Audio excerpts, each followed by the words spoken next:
Yeah, the idea of taxing big digital companies has been around for quite a while. It's been something that's in the French political consciousness for some time, but it really became concrete towards the end of last year. One of the big challenges of having this tax is deciding exactly what to tax. And this bill puts forward two broad parts of the definition of what are digital revenues, which will be subject to this taxation. One is tax on platforms. So essentially, these are companies that provide services connecting users, like, for example, think of Airbnb connecting homeowners to people who want to rent property, Uber connecting drivers to passengers, that sort of thing. It's that sort of revenue that will be tackled by platforms. Interestingly, in the case of Apple, it means that only a part of their revenue will be subject to this tax, and that's the part dealing with the App Store that connects developers to users, but it won't be applied to things like sales of iPhones, which is of course the biggest part of Apple's revenue. The other broad house in this is digital advertising services, the collecting, the use of data for targeted ads. It's a market that's dominated by Google and Facebook, so they're the main ones who will be subject to that tax.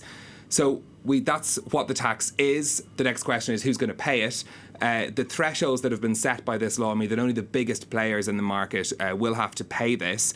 They will have to qualify with digital revenues, so those revenues we were just describing will need to be over 750 million euros globally and 25 million euros in France. Now, one of the reasons the United States isn't happy with this plan is because the majority of companies that will fall under it will be American. It's estimated to be about 30 companies will be subject to this tax. All of the names that you might suspect: Google, Apple, Facebook, Amazon, Uber, Airbnb, all American companies. There are companies from other parts of the world also going to be subject to it: British companies, Japanese, Norwegian, Dutch, but only one French company on the list. That's Criteo. They are a digital advertising services company.